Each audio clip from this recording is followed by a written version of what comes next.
all the folks calling for impeachment, what is the long-term goal? Are we just going to end up with JD Vance as our president if impeachment is successful? So this was the question that was asked in this week's Indivisible National Call. What is the long-term goal of the decentralized grassroots movement to restore democracy? Is the call really for impeachment? And if so, does that really help us? I'm tackling the questions from that call one by one in separate videos. But at the end, I will also put them all into one big compilation of like a 45 or 60 minute long video that will go up on YouTube. The way the Q&A works for Indivisible meetings is that we have a chat and you drop your question in, and the questions with the most upvotes are the ones that get asked because they don't have time to go through all of them. And this question had hundreds of upvotes. Before I get into what Leah, who's one of the Indivisible founders, had to say about what is the long-term goal of Indivisible and the grassroots movement in general, I want to say something about impeachment. I made a video a couple of days ago where I was like, this could all be over very quickly if the Republicans in Congress would do their constitutional duty and impeach everybody, impeach and convict and remove everybody that has committed impeachable offenses since January 20th.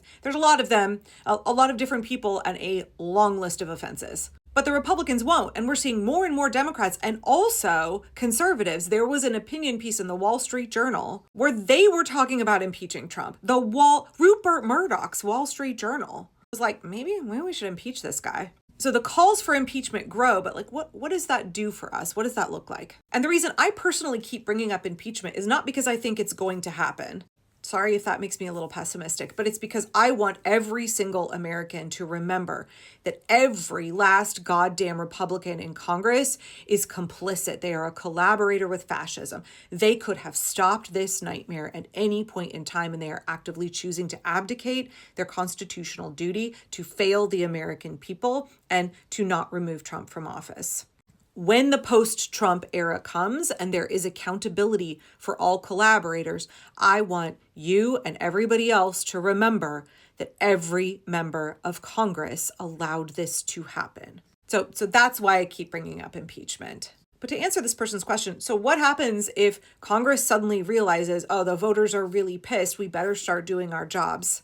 If enough public pressure builds such that it is no longer favorable for the Republicans to be loyal to Trump, because they're ideologically, only just a couple of them, like Marjorie Taylor Greene, are actually loyal to Trump. They are all leaning into him because they think he has a mandate from the people, which is wild because he won by this tiny, tiny, slim minority, and his approval ratings are just in the toilet. I saw something on Blue Sky about how he has the worst approval rating of any president ever in his first 100 days. So the more public pressure builds and the more people start circulating in the culture, like, oh, maybe we should impeach him because he's clearly committed impeachable offenses. And the more that becomes normalized and talked about, what if we do see Republicans say, okay, we got to do our jobs now? What if the public pressure is so great that they can't keep abdicating their duty and they impeach Trump and they vote to remove him from office? What happens next? Do we really want JD Vance as our president? And to that, I would say, well, JD Vance has also committed multiple impeachable offenses. Congress can just work down the line and have accountability for everybody. There must be accountability for everybody. And this is where I want to remind you that the line of succession it's not so great, you guys, because it's Trump, then it's JD Vance, then it is Christo-fascist Speaker of the House Mike Johnson, and then it's the President pro tem of the Senate, who is 91-year-old Republican Senator from Iowa, Chuck Grassley. He's been getting ripped a new one by his Iowa constituents at every single town hall he has, though. So like, maybe if he were president, let's see how that would go. After Chuck Grassley is Marco Rubio, who sold his soul to be a collaborator with Trump, Trump's ultimate yes man and future fall guy. And it's important to remember that when we're looking at nonviolent resistance, trying to overturn authoritarian regimes and restore the rule of law, restore democracy, the goal is not impeach the president. The goal is to get the authoritarian government to step down. And we know that nonviolent resistance of sufficient pressure for a sufficient quantity of time with a sufficient amount of the population participating, that pressure is actually enough to get authoritarian leaders and their governments to hightail it. And then you can reinstitute a democratic government. So that's really the goal. It's not really impeachment. And so I want to quote Leah here because she said something very similar. She said, our long-term goal is justice and an equitable and true democracy. Our short-term goal is a movement where our democracy is stable enough that losing an election does not plunge us into authoritarianism again. I think that's a really good way to understand what we need to focus on. We have the long-term goal of creating a truly just and equitable democracy that works for the people, not for billionaires, not for corporations. We don't want to go back to the oligarchy that we had before, where our elected officials were serving foreign interests and corporate interest, and they were allowing the working class to be exploited.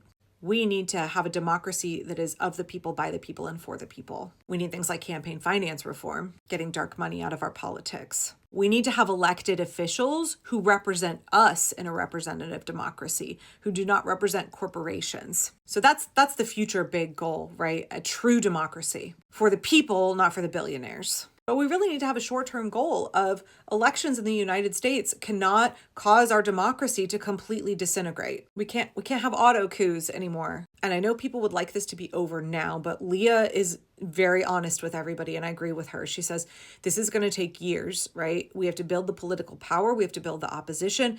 We have to build societal disapproval. That's right. We have to build societal disapproval for the Trump regime, because building that political power, building that opposition, building that societal disapproval, that will constrain Trump's ability to get away with what he's doing. We can kind of staunch the bleeding right now, and we're already seeing him backpedal on things, right? We had students who are getting their visas back. I know it doesn't make the headlines as much, but there are so many instances where Trump says, I'm doing this thing, and then quietly he pulls it back, either because the courts made him or because public pressure from constituents put on elected officials or from big business made him change his mind. Vocal disapproval can mitigate the harm that he's doing. And we're watching his approval ratings just absolutely plummet, and that is going to further disintegrate his ability to hold on to power because he doesn't have a mandate. But this is a key thing here. There's the power of the people, right? There is our disapproval. There's our organized mass opposition. And there is an extent to which that is used to pressure the Trump regime. There's an extent to which that is used to get people to turn out and vote in an election to successfully transition power out of authoritarianism and back into a full democracy. But we also really need to understand that our power as the people is not just with the government. There's a reason that I talk about a lot about boycotts, blackouts, and how not only do we vote with our votes, but we vote with our pocketbooks. We wield power as the American people through the electoral process, but also through the economy.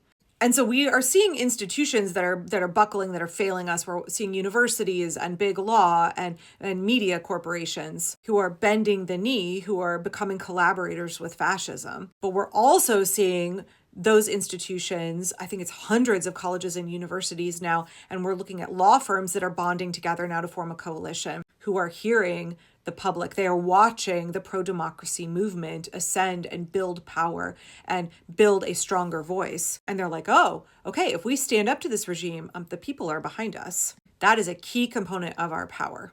Pressure through the economy, through our presence in the streets, through our presence online. We are communicating to institutions and corporations that we are not tolerating what is happening, and that we will remember which of them collaborated, and that we will reward those of them who are willing to form a coalition and stand up with us for democracy. And so that allows us not only to build this aggregate of all of these little pockets of grassroots resistance, right? All of these little chapters and organizations coming together, individual people all around the country, but also to draw in universities and draw in law firms and corporations. The enemy of my enemy is my friend right now, right? I will use my pocketbook to pressure corporations to stand up to what's happening. I will withhold my dollars until they agree to get on board with what we're doing and to form a coalition with us.